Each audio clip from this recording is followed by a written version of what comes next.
Hi, welcome back to Taronga TV. I'm with Michael McFadden, Unit Supervisor for Reptiles and Amphibians, and we are at the Corroboree Frog exhibit.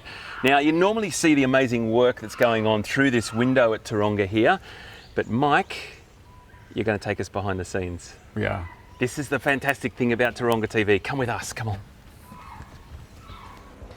So now we're inside. You would not believe what is in front of us here. Mike, you do this every morning. It's quite an incredible thing to come in and be with this beautiful, beautiful species, Australian species of frog.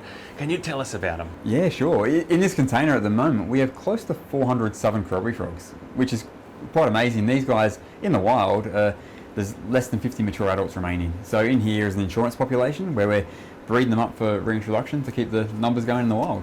So we've got 400 in here and there's only 50 approximately left in the wild.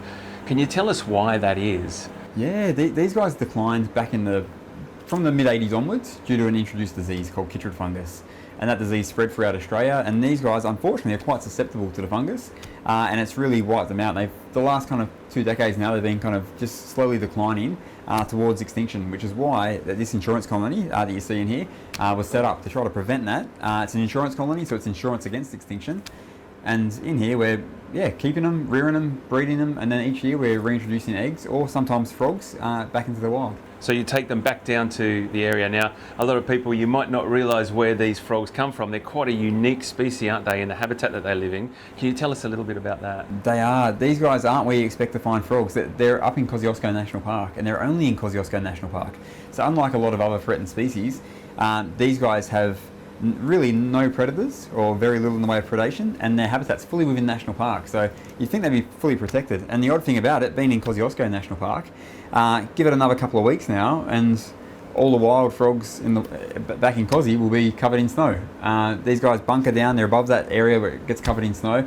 They bunker down under logs and rocks and vegetation, and the snow acts as an insulator, and they sit at between 0 and 2 degrees Celsius throughout the winter months. My goodness. Unusual for a frog. It really is. Now tell us the life cycle. It's a typical sort of tadpole into an adult frog. They're aquatic and then they become terrestrial. They live on the land.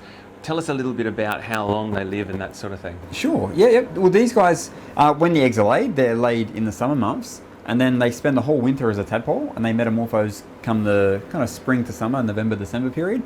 And then from there, they take maybe 3 to 4 years to mature and become sexually mature in the wild so that they can breed and produce offspring.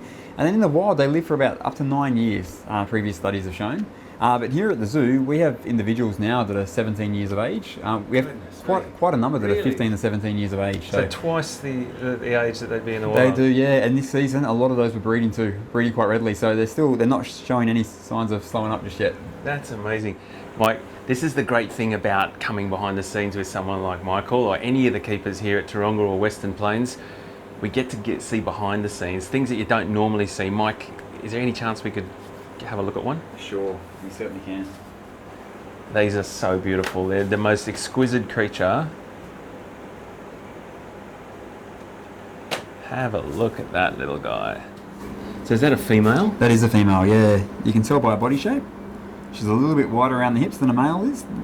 Females grow a little bit bigger than males. Males are, they don't tend to get as large around the abdomen. The females do because they put a lot of resources into reproduction and producing the large eggs that they have.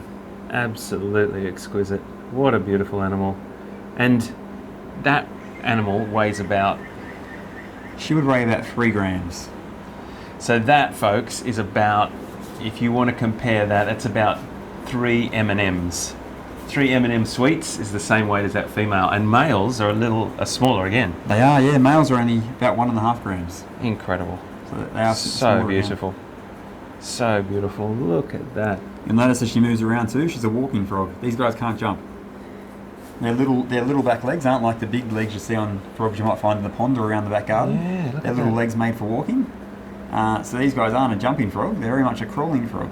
And we do have a lot of those in Australia. It's just that they're ones that people don't typically see. They're found in leaf litter, they're found in more remote areas. So people don't really notice those ones. It's more the large pond-dwelling species or tree frogs that people see around their back gardens. Now, Mike, some people watching would probably wonder why you're wearing gloves, surgical gloves. Yeah. The reasons for that is quarantine. So for us, for these guys, they're in a quarantine facility. We do service these guys first thing in the morning before we service anything else, because we don't want to risk introducing any kind of disease or parasite into our collection here.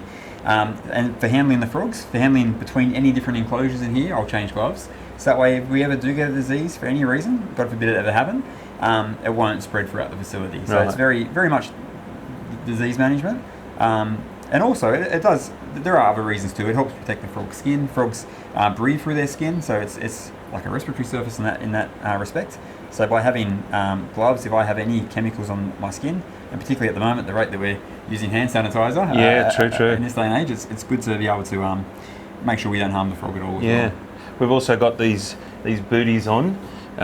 When we come in here, Mike's got his gumboots on. But wow, how incredible is that animal? So beautiful.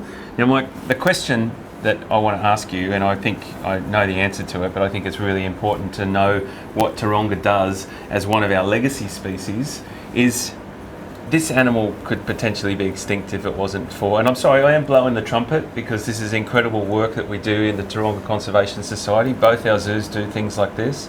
This animal would potentially not be on the planet. Yeah, very much so. Like the last eggs we had recorded, we've had wild individuals still calling until recent years, but very few.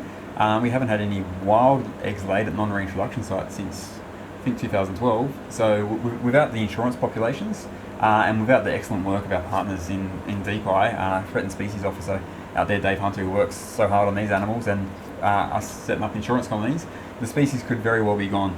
If not, it certainly would be very soon if it wasn't. If it was the odd frog hanging on, without the insurance population and reintroduction program. And your reintroduction program, it's one of those programs that's going to take a while. It's going to take like a number of years, if not decades, to be able to reintroduce and rebuild populations. But I'm pretty optimistic that we'll be seeing these guys back in numbers of many thousands back in the wild again. It's just given time. That's fantastic. So that's the sort of stuff we do at Taronga at both our zoos, and you don't get a chance to see, but hopefully with Taronga TV we're sharing these stories, we're sharing these messages, and there's lots more to come. You never know what's around the next corner. Thanks, Mike. Thanks, Aidan.